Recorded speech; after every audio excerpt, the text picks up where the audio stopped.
Le invito a compartir la palabra del Señor, que se encuentra en el libro de Juan, capítulo 16. ¿Usted me puede acompañar ahí en la pantalla? Dice: en realidad es mejor para ustedes que me vaya, porque si no me fuera, el abogado defensor no vendría. En cambio, si me voy, entonces se lo enviaré a ustedes. Y cuando Él venga, convencerá al mundo de pecado y de la justicia de Dios y del juicio que viene. El pecado del mundo consiste en que el mundo se niega a creer en mí. Cuando venga el Espíritu de verdad, Él los guiará a toda la verdad. Él no hablará por su propia cuenta, sino que les dirá lo que ha oído y les contará lo que sucederá en el futuro. Me glorificará, porque les contará todo lo que reciba de mí. Todo lo que pertenece al Padre es mío. Por eso dije: el Espíritu les dirá todo lo que reciba de mí. Amén. Amén. Yo estoy seguro que hoy día el soplo del Espíritu está presente.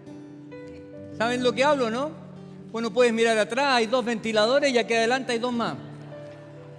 Así que si no te llega directamente desde el cielo, te lo trajimos envasado. Habíamos prometido, ¿no es cierto?, que íbamos a tener aire fresco. ¿Quién quiere recibir algo fresco del Señor hoy día? Mira, yo te voy a desafiar que no te vayas sin recibir algo fresco del Señor hoy. Pero te voy a desafiar a una segunda patita. Que no dejes de percibir, de recibir y de alguna manera poner tus velas al viento que Dios va a soplar en tu vida el resto de este día y mañana y el martes y el miércoles y el jueves y el viernes y el sábado y, por cierto, el próximo domingo cuando nos volvamos a juntar. Que no te baste lo que hoy día Dios pueda darte, sino que todos los días levanta tus velas y atrapa el viento que Dios está soplando sobre ti. ¿Se entiende? Mira, hay motivos de alegría. Pati mencionó a Isabel, que está aquí de vuelta en casa con su esposo, su hija. Damos gracias al Señor, pero también damos gracias al Señor porque está con nosotros María y Pablo. ¿Sí? ¿Dónde están? Ah, aquí están. ¿Dónde están? Allá atrás, escondiditos. Y Pablo se tiene que portar muy bien porque está su suegra también. Así que Pablo, es tiempo de portarse bien ahí con la suegra. Felicidades, bendiciones, que Dios les esté animando y alegrando con la bebé tan esperada, tan querida, y que puedan disfrutar en medio de la visita de la mamá, que viene después de haber también despedido a su esposo. Así que pedimos una bendición especial sobre su vida. Pedimos una bendición también por cada muchacho, muchacha que en esta época del año, fíjense que tenemos muchachos que se están graduando de sus colegios, algunos ya lo hicieron, pero tenemos varios de los nuestros que están dando exámenes de titulación, defendiendo sus tesis, y oramos por todos ellos. De aquí en más, hasta el 10 de enero, tenemos por lo menos 5 de nuestros muchachos que están en ese proceso. Y es bueno que te acuerdes con ellos, de ellos.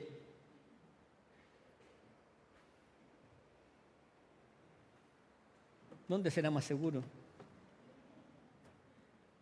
Bueno, hemos estado compartiendo algo que el Señor ha puesto en nuestro corazón y que tiene que ver con el Espíritu Santo y la presencia de Dios en nuestra vida.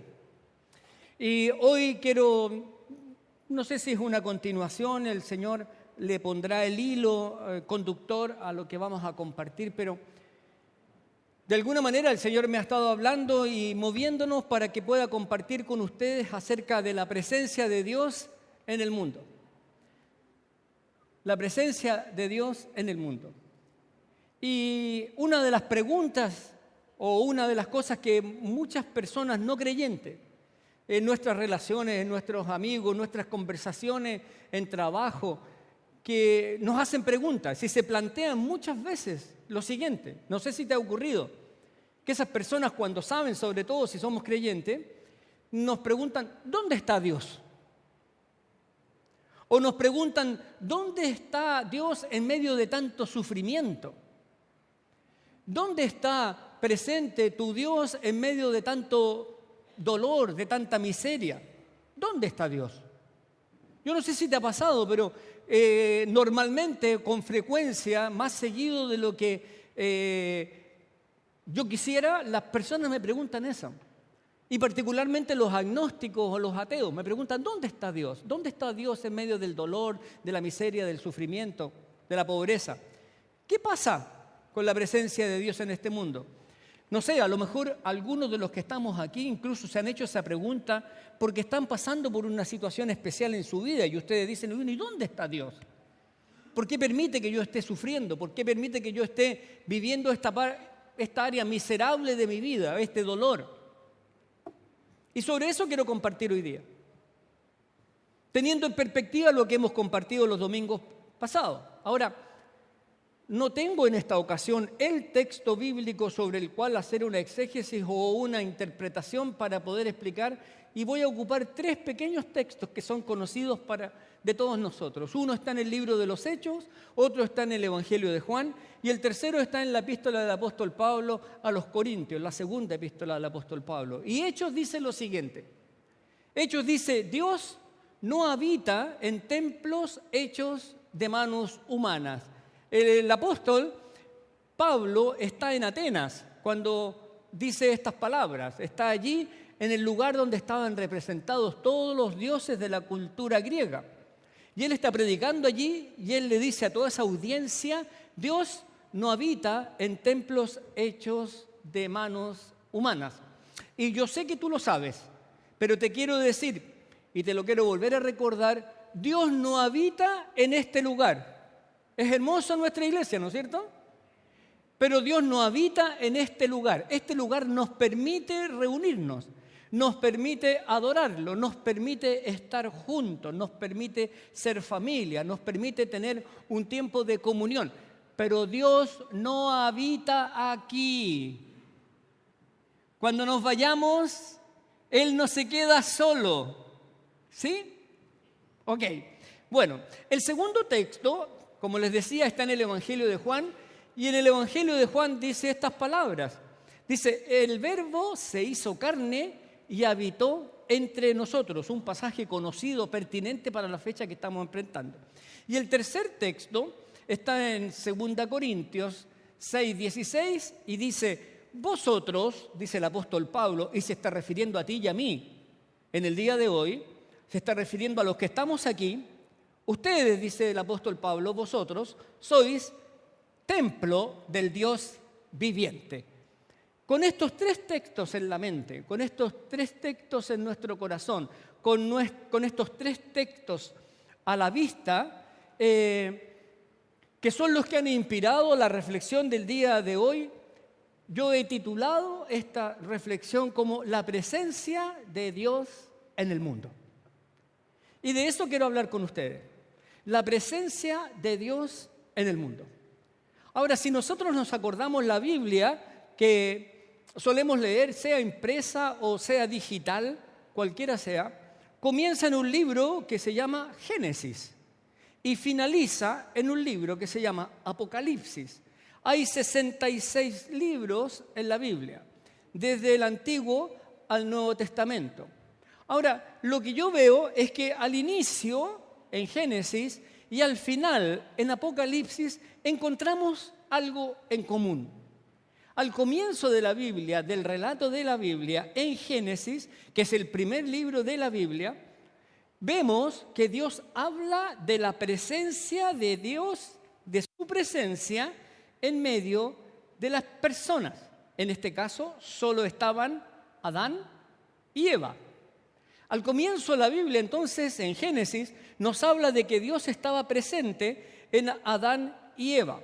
Y si vamos a Apocalipsis, al final, vamos a encontrar que allí también, en Apocalipsis, la presencia de Dios estaba en medio de su pueblo. Así que tenemos esta figura que al inicio de la historia y al final de la historia, la Biblia nos dice que la presencia de Dios estaba con las personas que en ese momento estaban. Valga la redundancia. ¿Hasta ahí soy claro? Ahora, el problema es que entre Génesis y Apocalipsis nosotros podemos ver un tremendo forado, un tremendo abismo. Hay una cosa distinta porque respecto de la presencia de Dios en toda la historia que se nos cuenta, a partir de Génesis, a partir de un momento de Génesis y antes de que se produzca el momento de Apocalipsis que hemos mencionado, la presencia de Dios va y viene. La presencia de Dios está y no está. La presencia de Dios se experimenta y se deja de experimentar. Y hay algo que ocurrió en todo ese periodo que permite que esto ocurre. Y ese algo, lo vimos el domingo pasado, está representado por una palabra que nunca nos ha gustado y la palabra es pecado. Pecado. Cuando estuvimos conversando el domingo pasado, dijimos que la presencia del Espíritu Santo, el control del Espíritu Santo sobre nuestra vida, se desplazaba cuando el pecado entraba. Vimos el ejercicio de que para poder recuperarlo teníamos que tener esto de la respiración espiritual, ¿se acuerdan? De inhalar y de exhalar. Exhalar botando todo el control y inhalar pidiendo que nuevamente Dios controlara nuestra vida. Y cuando lo dijimos que era necesario hacerlo tantas veces como sea necesario, tantas veces como nos demos cuenta que estamos o que cometimos un pecado porque dijimos, porque hicimos o porque omitimos algo en nuestra vida. Así que cuando nosotros estamos allí, este problema se presenta y se presenta entre Génesis y Apocalipsis. Esto es una realidad. Es algo que nos gustaría que no existiera, pero la realidad del pecado aún nos persigue. El hecho es que los seres humanos, tú y yo, incluyendo nuestros padres como Adán y Eva, decidimos vivir al margen de Dios, decidimos vivir sin hacerle caso al Señor, decidimos vivir sin obedecer lo que Él nos había compartido. Y por lo tanto, la experiencia de vivir en la presencia de Dios se quedó fastidiada, quedó frustrada, quedó dañada, quedó destruida. Y con tristeza tenemos que decirlo, eso ocurre hasta el día de hoy. Pero también con alegría y con esperanza, que fue la vela que encendimos, Dios también tiene una palabra de confort para nosotros. Es decir, me gustaría hablar entonces un poco acerca de la presencia de Dios y hablar de la presencia de Dios a lo largo de la historia, cómo la Biblia nos lo habla, cómo nos enseña. Y para eso les voy a invitar a que me sigan para entender cómo Dios habló y cómo la presencia de Dios se hizo manifiesta a través de distintas épocas en la historia de la humanidad y en la historia de la Biblia. Entonces, si me siguen, ustedes van a poder que a lo largo de la Escritura la presencia de Dios se manifiesta de distintas maneras. Y la primera época se llama la época de los individuos. O sea, la primera vez que Dios empieza a manifestarse lo hace a través de individuos. El ejemplo más notorio es el ejemplo que tenemos aquí, de Noé. Ustedes conocen la historia, dale la siguiente. Ustedes conocen la historia de Noé. Dios habla a un individuo como Noé y le da una instrucción. No le habló a todo el pueblo, no le habló ni siquiera a toda su familia. Si ustedes se reconocen o se acuerdan de la historia, incluso pensaban que Noé estaba disfariando, porque solo le habló a Noé. También le habló a Caín y le dijo a Caín, yo te voy a proteger porque tú mataste a tu hermano Abel. Se remitía a Dios a hablarle a individuos. Esa es la primera manifestación. No había nada más, todavía era un Dios distante, un Dios que le hablaba a alguna persona. Estoy hablando de una historia antigua, y un Dios que no está al alcance de todos los hombres, sino que Noé de alguna manera los representa. En Noé se comunica la presencia de Dios, Noé hace lo que hace para poder restituir la relación con Dios. Sabemos la historia, no necesitamos repetirla. Hay una segunda época. Después de Noé, en la Biblia aparece un segundo grupo y una segunda manera, y se llama los patriarcas, la época de los patriarcas. ¿Han escuchado esa palabra alguna vez? ¿Sí? Ok. Aquí hay gente que es experta en Biblia, entonces sabe de lo que estoy hablando. Los patriarcas tienen que ver en una segunda época, y me gusta denominarla así, la época de los patriarcas. La época de los patriarcas comienza en el capítulo 12 de Génesis, cuando Dios llama a un hombre que se llamaba Abraham y que le cambia el nombre por Abraham. Pero cuando Dios llama a este individuo, que podría parecerse a la época anterior, lo llama, ahora sí, para tener una relación cercana con él y una relación especial con él. Hay una diferencia entre Noé y Abraham, y es que Noé solamente le dio una misión, mientras que con Abraham le dio una comisión. Le dijo que quería tener una relación cercana y especial. Y quiero que ustedes puedan apreciar esta diferencia, porque este aspecto es muy importante. Dios llama a Abraham y le dice que él va a ser el padre de muchas naciones. De muchas naciones. No solo de la nación que él iba a formar. Lo llama para que las naciones del mundo sean bendecidas. Lo llama para que las naciones del mundo sean bendecidas a través de él. Y para que él sea testimonio a las demás naciones. Y aquí hay un aspecto que me parece súper importante y quiero poner de nuevo foco en tu atención. Y pedirle al Espíritu Santo que nos ayude. Porque desde aquí comienza un hilo conductor que quisiera que no perdiéramos. Así que, ¿por qué no nos concentramos? Cerramos nuestros ojos, escuchemos solamente el viento de los ventiladores y digámosle al Señor: Señor, hazme atender lo que viene ahora. Padre, en el nombre de Jesús, que sea tu palabra, tu espíritu, tu presencia en medio de nosotros la que nos enseñe en esta hora. Aquieta nuestro corazón, nuestra mente, las circunstancias que estemos viviendo y ven a reinar en esta hora. Abre nuestros oídos, abre nuestra mente para escucharte a ti. En el nombre de Jesús. Amén. Dios habló en la primera época a individuos. Puse como ejemplo a Noé. No es el único. En la época de los patriarcas, Dios llamó a Abraham para ser de bendición y de testimonio a muchas personas. Mira, yo quiero que pongas atención en esto. Cuando Dios eligió a Abraham, no lo eligió para que a él le vaya bien. No lo eligió como un fin en sí mismo, sino que lo eligió como un medio para lograr un fin. Y esto es súper relevante. Quiero decirte, porque muchas veces incluso nosotros pensamos así, Dios escoge a Abraham no porque Abraham sea un superhombre, no porque Abraham sea especial. Él no escoge a Abraham y le dice: mira, Abraham, yo voy a escoger tener una relación contigo porque tú eres simpático, porque tú eres bueno, tú eres mejor que todo el resto que está por ahí, tú me caes mejor que los demás. Dios no elige a Abraham para tener una relación como un privilegiado de los demás. No le dice: voy a tener algo contigo que no quiero tener con los demás. No dice eso. Él escoge a Abraham y lo hace a través de la gracia. Y acuérdense, la gracia es: no lo merece.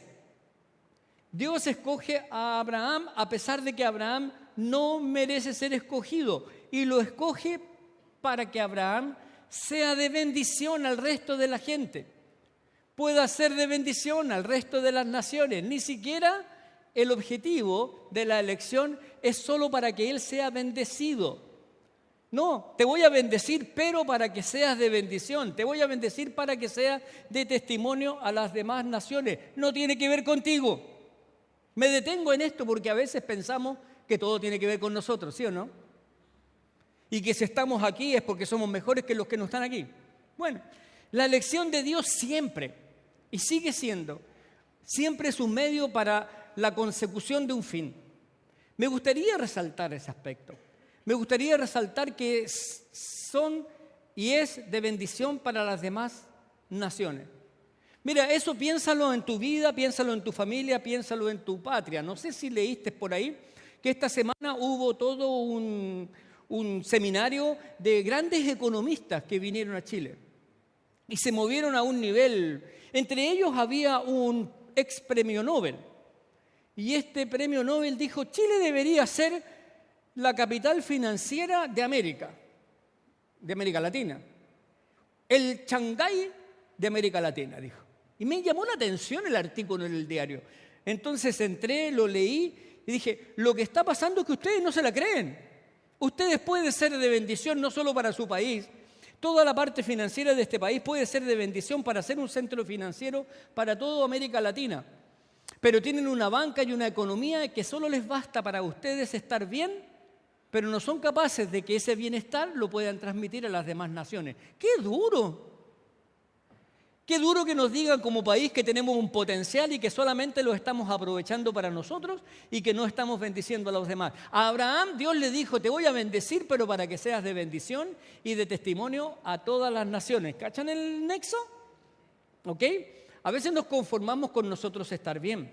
Dios establece una relación especial con Abraham porque Dios quiere que Abraham sea de bendición para las naciones. Y la presencia de Dios se hace manifiesta y Dios se revela a una persona, en este caso a Abraham.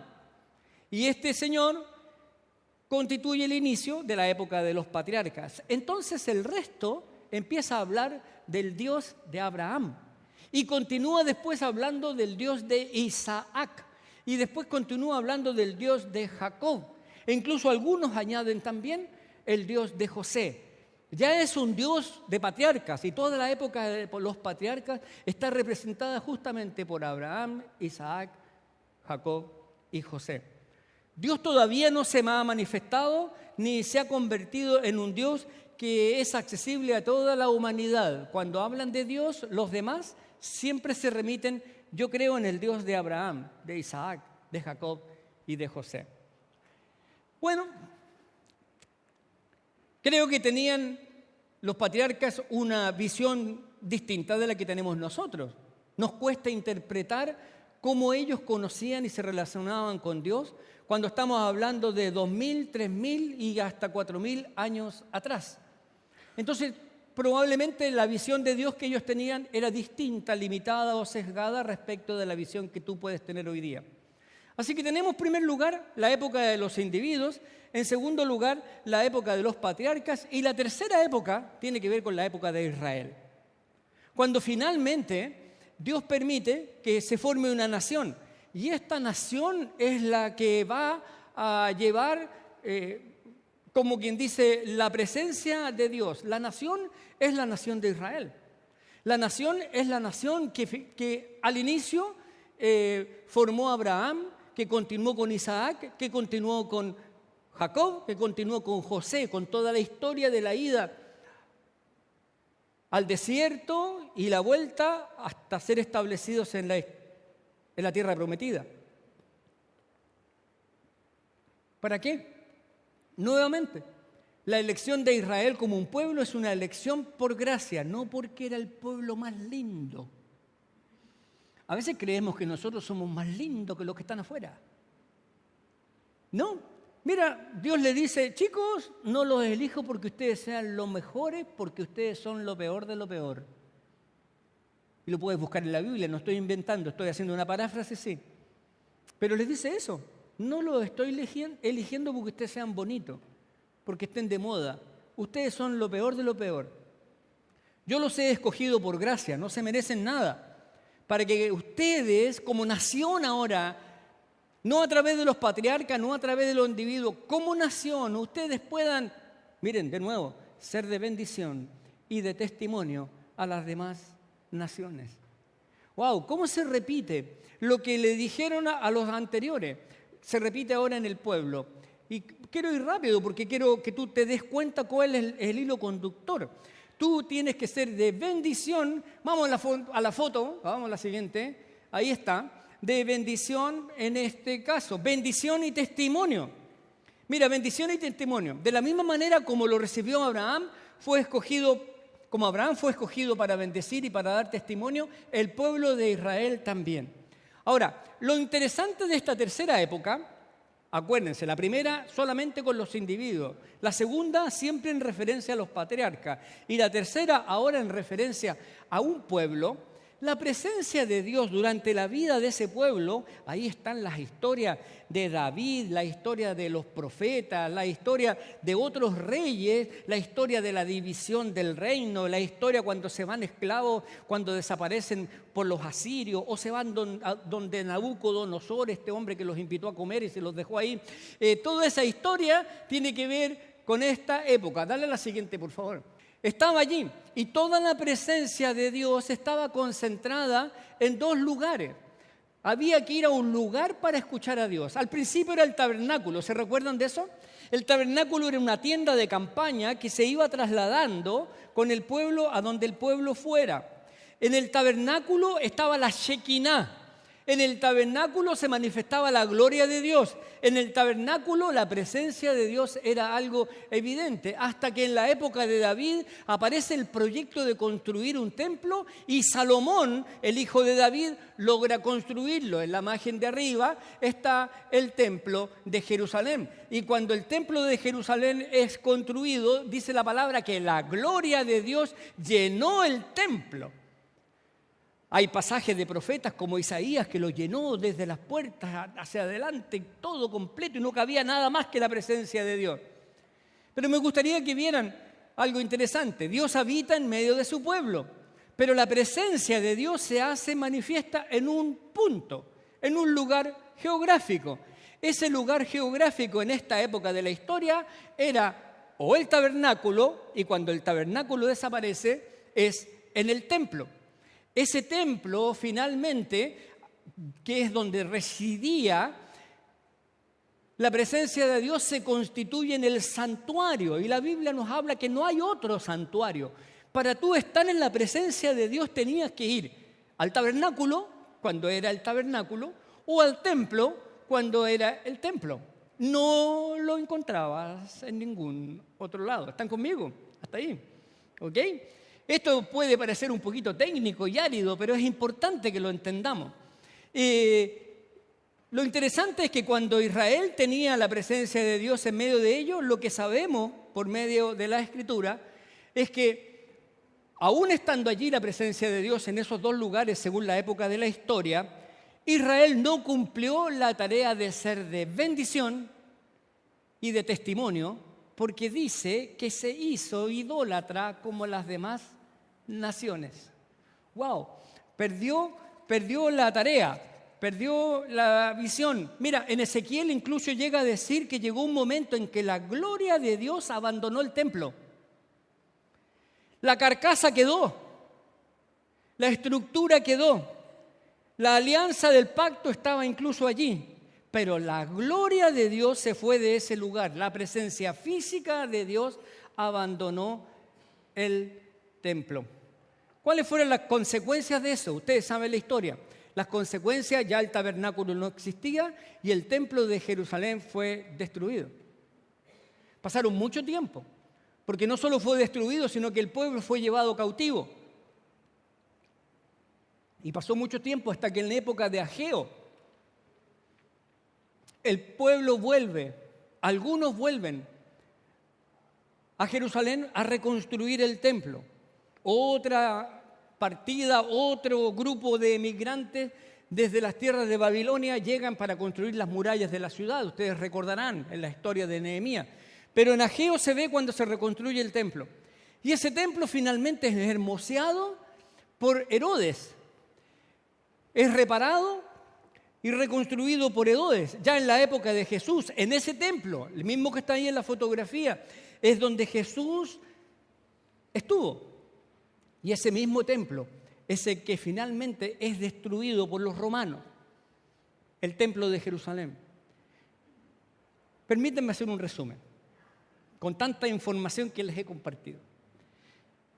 Dios se comunica primero por individuos, luego lo hace y puse como ejemplo Noé. Luego estamos hablando de la época de los patriarcas. Dios escoge a Abraham para que sea de bendición y testimonio. A Abraham. Después escoge un pueblo que es Israel y le pide al pueblo de Israel que sea de bendición y testimonio a las naciones. Y lo hace acotado a un punto geográfico, el templo o el tabernáculo, que posteriormente son destruidos. Después de ese tiempo viene un tiempo de silencio. La Biblia nos dice que hay 400 años de silencio de la manifestación de Dios. Entre el periodo del Antiguo y el Nuevo Testamento hay 400 años de silencio. A ver, 400 años de silencio. Yo no sé cuántos tienes tú, pero yo todavía no llego a los 100. Y si supongamos que soy de 100, por decir el mayor que esté aquí, sin insultar a nadie, son 4 veces mi vida, 5 y 6 también, de silencio. O sea, estamos hablando de 3, 4 generaciones que no pudo nunca experimentar la presencia de Dios, hasta que se levanta un hombre en el desierto y anuncia la venida de alguien. ¿Están ustedes enterados que ese hombre era Juan el Bautista? Se levanta Juan el Bautista, 400 años de silencio para decir, viene uno, ese Mesías esperado viene. Y entonces entramos a una cuarta época, la época de Jesús. Y cuando hablamos de la época de Jesús, ocurre algo cuantitativa y cualitativamente muy diferente de todo lo que había ocurrido. Individuos, patriarcas, el pueblo, con la destrucción del templo, del tabernáculo, para que la presencia... Ahora, y es lo que estamos celebrando, ¿no es cierto? Ahora el Dios venía a vivir a nuestro barrio. Se hacía hombre como tú y yo. Y eso es Navidad, Dios viviendo en nuestro barrio, Dios viniendo a nuestra casa. Hay un salto tremendo aquí en la historia de cómo la presencia de Dios llega a nosotros. Dios se acerca a mi realidad, Dios se hace carne. Dios viene, pero viene con el mismo propósito. Porque Jesús viene, Dios hecho hombre, para bendecir y para dar testimonio. El propósito de la venida de Jesús no es distinto de ninguna de las épocas anteriores, para bendecir y para dar testimonio. El propósito mantiene. Él viene, mira, Juan dice, a Dios nadie lo ha visto jamás, pero el Hijo único, el que estaba en el seno del Padre, nos lo ha dado a conocer. Porque Jesús viene para dar a conocer al Padre que quiere bendecir. Jesús viene y se hace hombre porque quiere dar testimonio. Hay un hilo conductor. Quiero que lo entiendas, quiero que lo veas, quiero que lo imagines. Hay un hilo conductor entre Abraham, escogido para bendecir y para testimoniar. Entre Israel, el pueblo de Dios, escogido para bendecir y para testimoniar. Y en Jesús, que se hace hombre, que viene a vivir en nuestro barrio, en nuestra casa, como uno de nosotros, también para bendecir y para testimoniar. Sin embargo, hay una limitación real con la venida de Jesucristo. Aún así, con la venida de Jesucristo hay una limitación. ¿Cuál es esa? La limitación es de tiempo y espacio. Tiempo y espacio. Porque si Jesús está aquí, no puede estar acá. ¿Ustedes se recuerdan de Marta y María cuando fallece su hermano Lázaro? Si hubieras estado aquí, le dice Marta y también le dice María, si hubieses estado aquí, mi hermano no hubiera muerto. María y Marta dicen eso. La presencia de Dios a través de Jesucristo estaba limitada por el espacio y por el tiempo. Si Jesús estaba en Judea, no podía estar en Jerusalén. Si estaba en Jericó, no podía estar en Jerusalén. Pero sin embargo, aún así, hay un tremendo salto cualitativo entre lo que había pasado antes y después. Y es que Dios baja, Dios se hace hombre. habita entre nosotros, pero aún así, su presencia está limitada por tiempo y por espacio. Aún así, su capacidad de bendecir, su capacidad de dar testimonio está limitada por la realidad de que al tomar forma humana, como tú y yo, no podía estar en uno o en otro lugar al mismo tiempo. Entonces pasamos a la última época. Y esta época es la que estamos viviendo tú y yo. La última época, una época que no ha terminado y una época en la que te quiero desafiar. Y es la época del Espíritu. Y aquí entramos en materia, porque en esta época es donde vivimos tú y yo. Y muchas veces estamos pensando que todavía vivimos en la época de Noé, o en la época de Abraham, o en la época de los patriarcas, o en la época de Israel, o en la época incluso de Jesús. Y está bien que conozcamos cómo Dios manifestó su presencia en todas estas épocas. Pero tú y yo, a ti y a mí, nos tocó vivir en esta época, la época del Espíritu. Una época distinta. Una época especial, cuantitativamente distinta. Frente al problema de la manifestación de Dios en la presencia de Jesucristo entre nosotros, con esta limitante de tiempo y espacio, Dios no se queda tranquilo. Dios quiere alcanzar a todos. Y Dios lo hace de una manera increíble. Por esas limitaciones que significaba Dios hecho hombre, Jesús decide extender su presencia. Jesús decide extender su presencia a toda la humanidad para llegar hasta los rincones más increíbles del mundo. Por eso tenemos a un Juan Francisco allá en Jordania. Porque Dios decide extender su presencia a toda la humanidad. Jesús lo que hace es salvar las distancias, es romper con esto de tiempo y espacio, con limitaciones que tienen que ver con distancia, con tiempo y espacio. Jesús decide vivir en medio de su pueblo a través de su iglesia, es decir, a través de nosotros. Esta es la época, porque si todavía no entiendes que la iglesia no es este edificio, ni es una corporación, ni es una institución, sino que tú eres parte de la iglesia, algo no estás entendiendo, algo fundamental no estás entendiendo del Evangelio. Tú y yo. Y por eso la Escritura nos dice lo que leímos y lo que nos leyó el hermano Héctor. Por eso dice Jesús, les conviene que yo me vaya, porque si yo no me voy, no vendría el Espíritu Santo. No os dejaré huérfanos, vendré a vosotros y estaré con vosotros todos y cada uno de los días hasta el fin del mundo. No les dejaré huérfanos, ni los abandonaré. Para mí esto es fenomenal. Para mí esto es increíble. Es algo espectacular.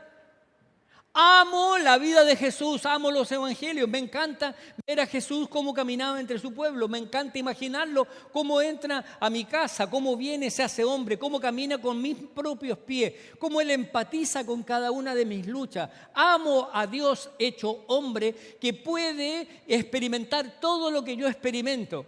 Que hay alguien que sí me entiende, que hay alguien que vivió todo lo que yo estoy viviendo y que hay alguien que venció todo lo que yo no soy capaz de vencer. Pero esto de saber que Dios me hace parte de su iglesia y me encomienda una tarea específica, me hace sentir increíble. Es fabuloso, es tremendamente fabuloso. Dios ha decidido extender su presencia en medio de todas las naciones, en medio de todos los pueblos, en cada rincón de cada familia, a través de su iglesia. ¿Y quién es su iglesia? Tú y yo. ¡Wow! ¿Quién es su iglesia? Y nosotros normalmente, ¿quién es la iglesia? ¿No vino? Conozco algunas familias que se apellidan iglesia. No son ellos, eres tú, somos nosotros, todos.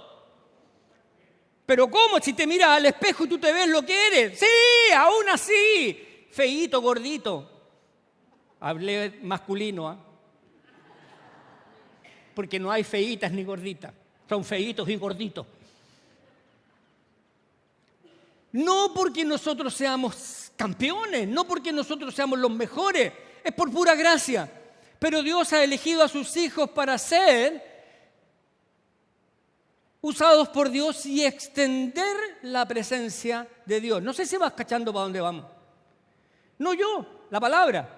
Dios ha decidido extender su presencia en el mundo a través de todos y cada uno de nosotros. Porque nosotros, los seguidores de Jesucristo, somos la iglesia. Con todas nuestras fallas, con todas nuestras pifias, ¿sí? Igual que el pueblo de Israel, si somos los más malitos. No somos los mejores. Fíjense cómo la presencia de Dios en la historia se va expandiendo, por decirlo de alguna manera, se va expandiendo. Era un hombre solo, Noé, nadie más tenía conciencia de lo que pasaba con Dios. Todos seguían a Noé y lo creían medio loco. Y toma a Abraham y entonces es el Dios no mío, el Dios de Abraham, y el Dios de Isaac, y el Dios de Jacob, y el Dios de José. Y después una nación que tiene que ser de bendición y que se cree el cuento que es superior a los demás. Entonces del tabernáculo fuera, el templo fuera, se van al exilio, lo reconstruyen y se vuelve a destruir. Silencio, viene Jesús, trae todas las bendiciones y después Jesús dice, me tengo que ir porque ahora le toca a ustedes. Extender la presencia de Dios sobre la tierra para hacer lo mismo que fue pedido al primero, para bendecir y para dar testimonio. Porque la tarea nunca ha cambiado.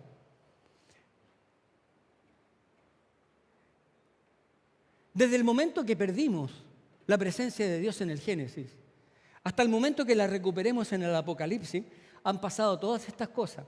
Dios se comunicó con individuos, con un hombre, con un pueblo, viene a vivir en medio de nosotros a través de Jesús y Jesús quiere vivir en este mundo a través de la iglesia, a través de ti, a través de mí, a través de cada uno de nosotros.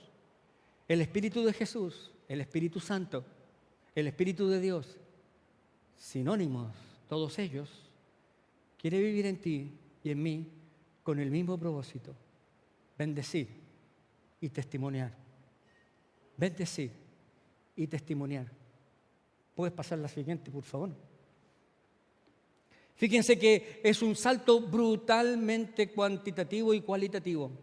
Ahora significa que donde tú estés, donde tú vayas, donde tú te muevas, la presencia de Dios se hace real, porque tú vas allí. Donde quiera que vayas, la presencia de Dios se hace real, se hace presente, porque tú estás ahí. Y yo te pregunto, ¿cómo estamos con eso?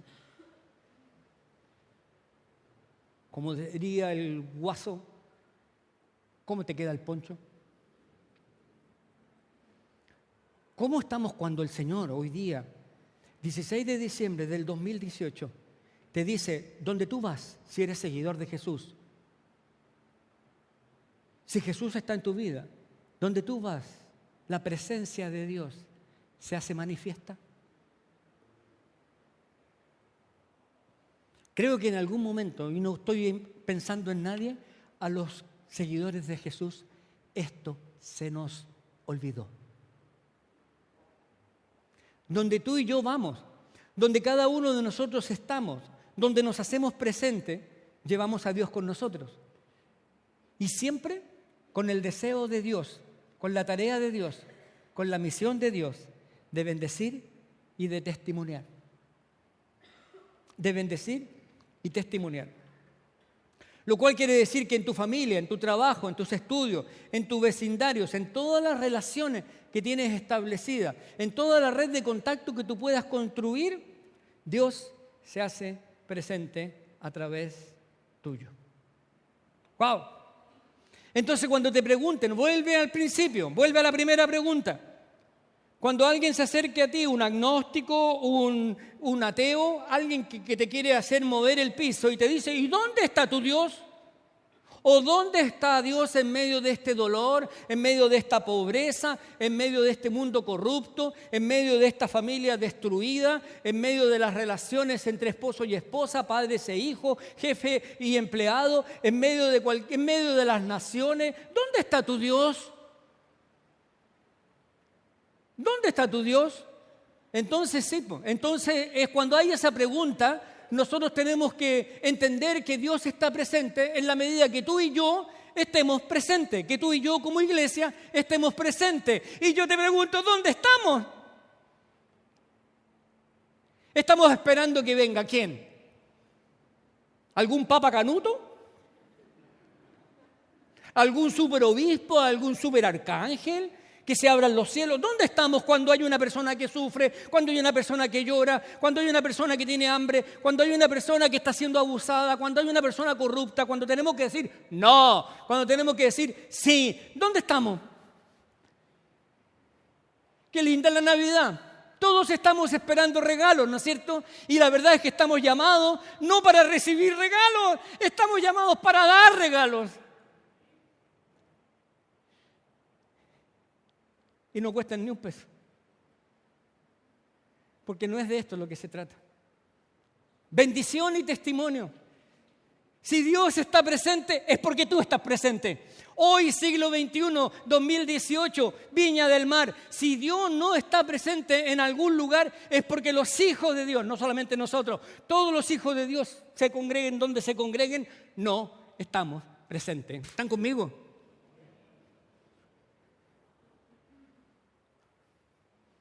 Dios está presente en ti y en mí, pero nosotros podemos ejercer la presencia de Dios, dar testimonio, bendecir, o podemos pasar de largo indiferentemente. Eludir la responsabilidad. Esconder la presencia de Dios, pensando que era para nosotros nomás. Pensando que el propósito de todo lo que Dios está haciendo tenía que ver conmigo. Y no entendiendo que yo soy el medio para que Dios pueda extender su presencia en el lugar, en la ciudad, en el país en que vivo por toda mi vida. Queridos y queridas, hoy día el Señor nos está llamando a hacer algo diferente. El llamado de Dios, el llamado que te hace a ti, que me hace a mí, es un llamado no para nuestra vida. Esa es la parte cómoda. Es un llamado para ser medio. ¿Sabes tú que muchas veces llegamos aquí? O hay gente que deja de venir aquí porque dice, yo voy y no recibí nada. Quiere decir que no tienes nada que hacer aquí. Porque nuestra pregunta, la pregunta de los seguidores de Jesús es, yo voy, pero voy a ir a dar. Es lo que vamos a hacer hoy día en la tarde en el campamento, lo que vamos a hacer mañana en el campamento y lo que desafío a muchos de ustedes a hacer en los hospitales durante los días que quedan de aquí a fin de año. Pero no es para que tú recibas. ¿Dónde está mi regalo? No, es ¿qué regalo vas a dar tú? ¿Sabes que hay gente que anda merodeando y anda caminando por distintos lugares buscando dónde recibir? Hay seguidores de Jesús, voy a ponerlos entre comillas, que están buscando dónde recibir. Y se cambian de iglesia a la 1, a la 2, a la 3, a la 5, a la 7, a la 9, a la 10, a la 15, porque no están buscando dónde dar, están buscando dónde recibir. No, es que yo ya no recibo nada. El Evangelio es otra cosa. El Evangelio es lo que te dio y la misión que hay detrás del llamado de Cristo. Si el Señor te llamó, si el Señor te sacó de la muerte, si el Señor te resucitó, te dio nueva vida, no es para que tú te ensalces, te enorgullezcas, sino que para que puedas compartirla y para dar testimonio. Particularmente aquellos que siguen muertos. Muertos en sus delitos y pecados. Y si son hermanos nuestros, para aquellos que están ciegos. El llamado de Dios es de esto. Entonces yo te quiero desafiar. Te quiero desafiar para que el llamado de Dios, a ver si vamos a la siguiente. No, devuélvete a la anterior, parece que era la anterior. ¿No? Tú y yo, para bendecir y testimoniar. Estamos llegando a fin de año, ¿sí o no? ¿Quiénes están contentos? ¿Quieren que siga? ¿Quieren que pare? ¡Wow! Se nos vino encima el año, ¿sí o no? A mí se me hizo tan corto. Estamos 16, el próximo domingo 23 y el próximo domingo 30 y chao 2018, vamos a estar, no sé, destapando. No, tirando chaya. Todos son cínicos aquí. ¿Eh? Tómense una buena champaña mientras no te haga mal para la salud. y celebra. Pero yo lo que te quiero decir es que cuando estás llegando al fin de año y cuando vienes para enfrentar el nuevo, en lo poquito que quedan, 15 días que quedan de este año, más todo lo que viene del próximo, tú puedas ser desafiado. Que al mirar atrás, en estos 15 días, porque esto es como cuando le queda la última prueba a los chiquillos. Pastor, tengo examen y necesito un 8,3 para probar. Siempre el consejo es que en cada cátedra, en cada materia, normalmente son 3 pruebas principales. Sácate un 7 en la primera, porque con eso te aseguras que no tienes que llegar a pedir nota en la última, ¿no es cierto? Es un buen truco, partir bien. Pero bueno, lo que quiero decirte es que a lo mejor ya en todos los 11 meses anteriores del año no lo hiciste bien. Te quedan 15 días para mejorar, para cambiarle el olor al año. ¿Ok? No te preocupes, ni te estreses, ni te claves puñales así a lo Coralito, novela venezolana, iba a decir, perdón, de los venezolanos, así decíamos nosotros, muy llorona por lo que no hiciste. Te quedan 15 días. Y te queda todo el 2019 para que cada vez que mires atrás tú puedas decir, estoy cumpliendo el propósito por el cual Dios rescató mi vida, que es de bendecir y de dar testimonio.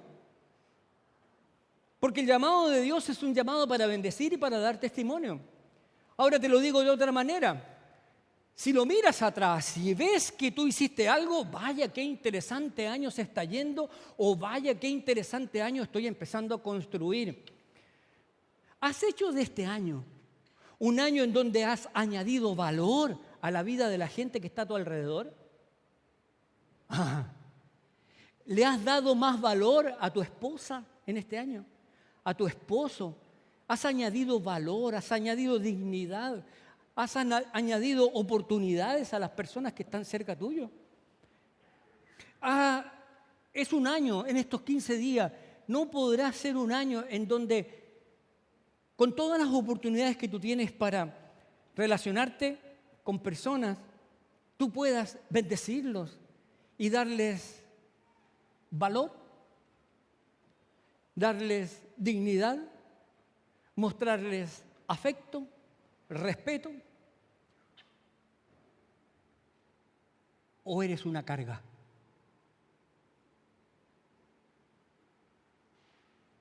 Porque eres carga o eres grúa. ¿Cómo vas a hacer? ¿Cómo vas a vivir los 15 días que te quedan de este año? ¿Cómo vas a enfrentar el 2019 mirando para atrás? ¡Wow! Soy una carga. O ¡wow! Soy una grúa. Con Pati tenemos ese compromiso, tratamos de hacerlo, solo, juntos, cuando podemos, nos acordamos. Tenemos el hábito de comenzar cada mañana orando por personas de manera específica.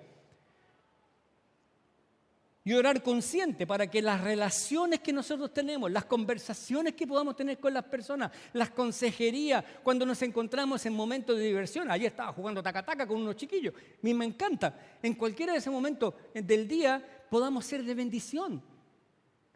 Porque tiene que ser algo intencional, algo que tenemos que planificar. Y podamos añadir valor a los otros. El más pequeño, el más grande, da lo mismo. ¿Cómo añado valor a las personas que están alrededor? Que cuando termina el día nos demos y nos vamos a dormir después de ver un capítulo de alguna serie en Netflix que estamos viendo. Nosotros podamos decir, bueno, mira qué lindo fue este día porque pudimos añadir valor. Pudimos dar vida a la persona o a las personas con las que durante este día nos relacionamos. Qué interesante que mañana. ¿Qué mañana? No mañana. Ahora.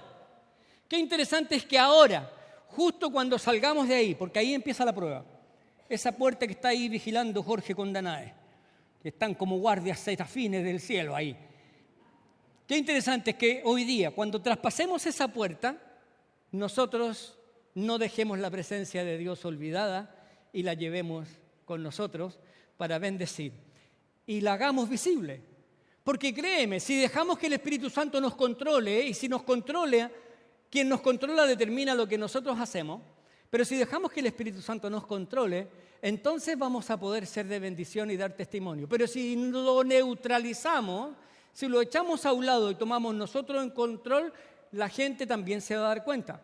Entonces, cuando la gente pregunte, ¿dónde está Dios en el mundo?, tú vas a tener que pensar que Jesús está diciendo, ¿dónde está mi iglesia? No vas a tener que orar diciéndole, Señor, ven, porque aquí hay una necesidad. Tú vas a tener que ir a cubrir esa necesidad. Porque tú eres el Jesús hoy día. Tú eres la presencia de Dios hoy día. El Espíritu Santo vive en ti. ¿Puedes decir amén? Amén. A ver, el Espíritu Santo vive en ti. ¿Puedes decir amén? Amén.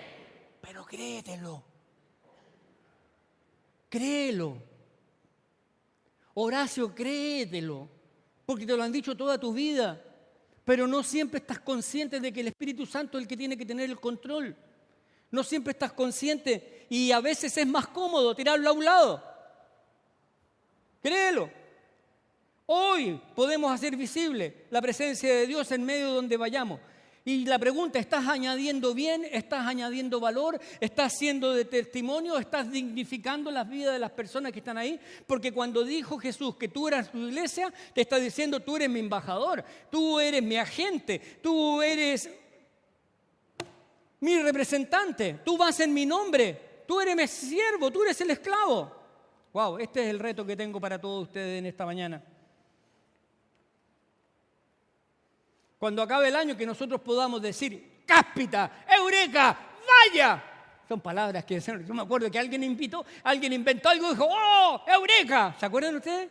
No sé, si no, googleen y lo pueden ver. Pero que cada uno de nosotros cuando vaya caminando y se acuerde de que nosotros somos los que llevamos la presencia de Dios y hagamos algo simple, natural, sencillamente un abrazo, un saludo, una palabra de ánimo, un billete que está en el bolsillo, una invitada a comer, no tengo idea, nosotros digamos, ¡wow! ¡Eureka! ¡Cáspita! El Señor me está ayudando para añadir valor en una persona. A veces estamos más preocupados de los perros de Valparaíso que de las personas. Y no es que no me preocupen los perros, pero me preocupan más las personas que los perros. Y nos llenamos la boca de que somos cristianos y seguidores de Jesús. Y pensamos en cómo Dios nos puede bendecir. Hemos añadido valor a las personas que tenemos oportunidad. Dios es Dios de gracia. No nos eligió porque lo hagamos bien. Nos exhorta con su palabra porque lo hacemos mal.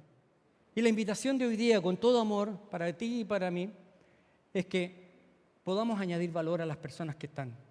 Ahora, ¿cómo se mide el valor de una persona? ¿Cómo se mide el valor de una vida?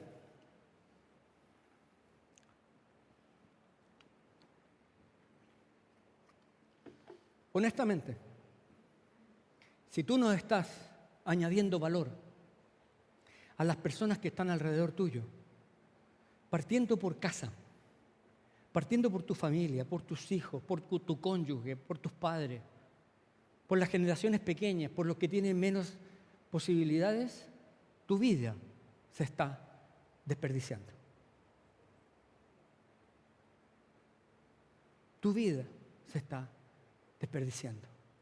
Y el tiempo es una línea continua, no es que vuelva a comenzar cada 24 horas. El tiempo es una línea continua.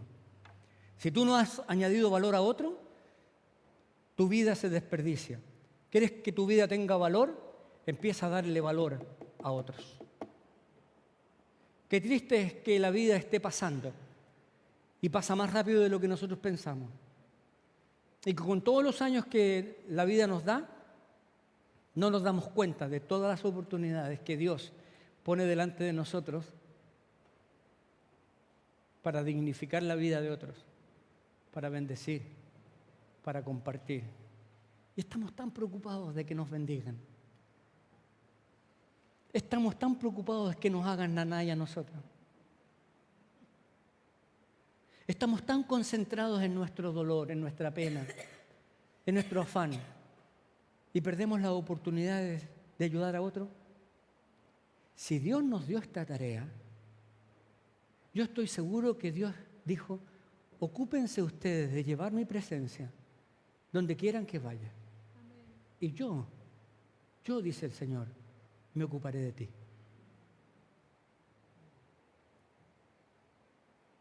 Hagan ustedes la pega, cumplan la misión. ¿Tienes miedo porque vas a dejar de hacer algo importante? ¿Estás concentrado en que tú necesitas y los demás no? No. El Señor dice, aquí está. Siempre el llamado del Señor tiene una misión de por medio. Ve y bendice. Da testimonio de mí. Cuéntele a las personas quién soy yo. Desgástate en eso. Invierte todo lo que tengas en los demás. Pero ten fe. Yo me haré cargo de ti. Como dice la palabra, estaré contigo hasta el último de los días. No te dejaré, ni te desampararé. ¿Lo crees? Le hablo a seguidores de Jesús. Pero si alguno de ustedes todavía no es seguidor de Jesús, si alguno de ustedes está pensando que habré hecho una decisión correcta, ¿estará Jesús vivo en mí? ¿Tendré realmente el Espíritu Santo en mi corazón? Hoy te quiero invitar, seas viejo o seas nuevo, aunque lo hiciste en alguna oportunidad anterior. O si esta es la primera vez, hoy te quiero invitar a que ahí donde estés, cierres tus ojos, inclines tu rostro y puedas decirle: gracias, Señor. Gracias porque me perdonas.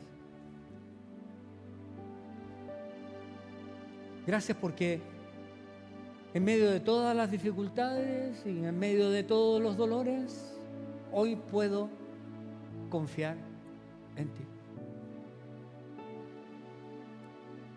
Hoy siento que tú me invitas a ser parte de ti. Y abro mi corazón, abro mi mente, para que tú entres a morar. Pongo todos mis pecados delante de tus pies. Me arrepiento. Te pido perdón. Te pido perdón. Gracias por tu muerte en la cruz, por tu venida entre nosotros, y tu muerte es la cruz. Y tu nombre será Jesús, porque Él salvará a su pueblo de sus pecados. Gracias por tu resurrección. Gracias por tu Espíritu, que Él habite en mí. Querido, querida, haz esta oración. Haz esta oración. Aunque la hayas hecho antes, vuelve a pedirle al Señor que te refresque y que te dé una misión, porque eres tú el llamado, eres tú la llamada para bendecir, para bendecir, para dar a conocer, para dar testimonio, primero con tu vida y con todo lo que Dios te ha dado, de que el Señor Jesucristo, el Dios y Padre de nuestro Señor Jesucristo, es el único Dios verdadero. Y por eso, Navidad es Jesús. No son los regalos, no son las fiestas, no son las luces. Espíritu Santo, marca en nuestro corazón esta verdad de que Navidad es Jesús.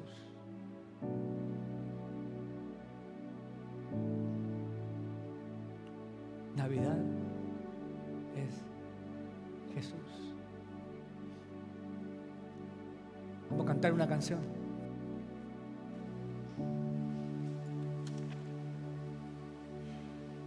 Una invitación de Dios. Y les voy a invitar también para que podamos poner de alguna manera en práctica. Que levantemos una ofrenda mientras cantamos, especial. Con esta ofrenda vamos a cerrar nuestra campaña de Navidad. Una campaña que está bendiciendo, Pati dijo el domingo pasado, a 100 personas, o 120. Pero queremos llegar a sobre 400 personas. Y estamos llegando a un grupo de muchachos de la toma o del campamento Camiroaga. Estamos llegando a un grupo de muchachas de hogares del Sename, a las familias haitianas, a las familias nuestras de la iglesia, a todo el grupo de niños de Dalcahue y a todos los pabellones infantiles del Hospital Frique. Y si nos alcanza, iremos al Van Buren para entregar también nuestro testimonio y nuestra bendición a cada uno de los niños que están allí. Así que te invito para que adoremos al Señor y podamos entregar una ofrenda especial en esta mañana con ese propósito.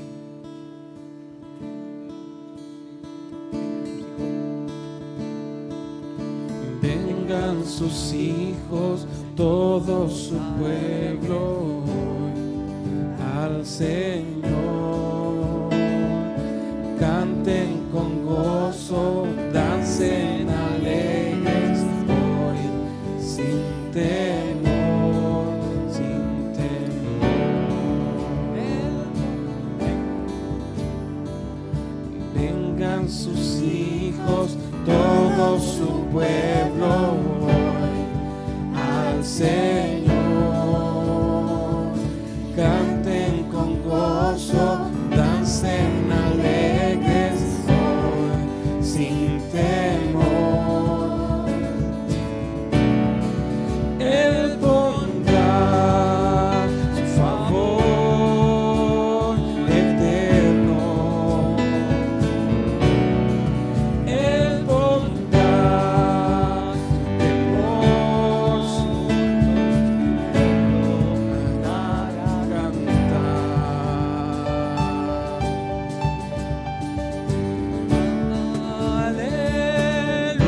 para cantar. Aleluya a mi Dios, el eterno fuego consumidor. Tu iglesia canta, canta de amor. Eres el gozo de nuestro corazón. Todos juntos ahora, vamos. Vengan sus hijos, todo su pueblo hoy, al Señor. Canten con gozo, dancen alegres hoy, sin temor.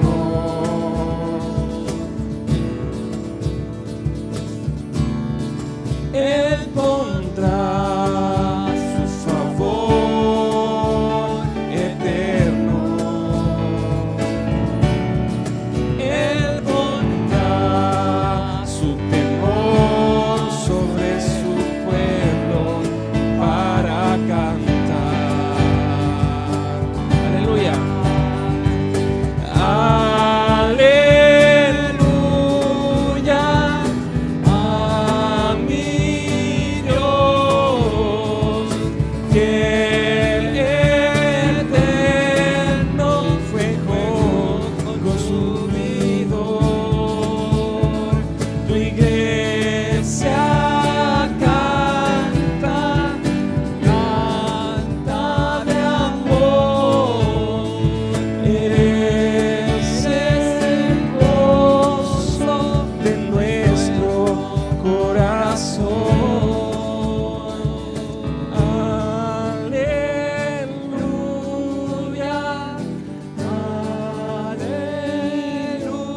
Aleluya, aleluya, aleluya a nuestro Dios.